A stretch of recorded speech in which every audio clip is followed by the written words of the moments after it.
Hey, this is Tim bringing you Words of Grace today from Forest Hills, right near our church, the Forest Hills, the Long Island Railroad, and we're going to talk about love, what love is not. There's a mural behind me, some tennis players, because not too far from here is where we used to have the U.S. Open. The U.S. Open was held.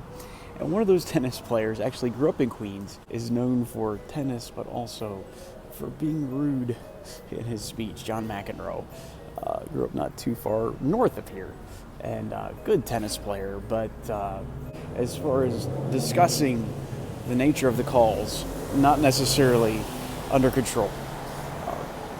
As we look at what love is in 1 Corinthians 13, we find that love is patient, love is kind, and then as he develops the nots, this necessarily would not necessarily occur to me, but Paul says love is not rude. And we're good at many things, food, fun. One thing perhaps we have the reputation for being good at that's not a good thing is being rude.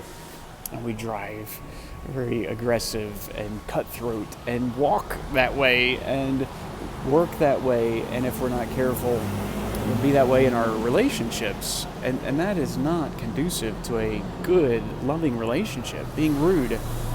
And so as New Yorkers, maybe we need to give more thought to this than others.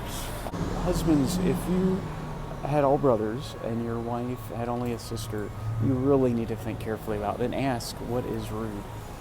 Love is polite.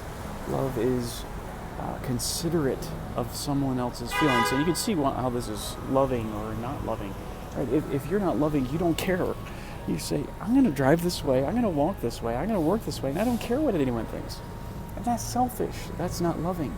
So let us develop the attribute of love that does not act unbecomingly, but is careful how it leaves the bathroom, the bedroom floor, says excuse me when it bumps into someone, holds the door, is polite in how it eats, in all its manners. This is being mannerly. This is being polite. This is being a Christian. Love is not rude. As we develop this, we'll know that by God's grace, we're developing the character of Christ through the fruit of the Spirit, which is love.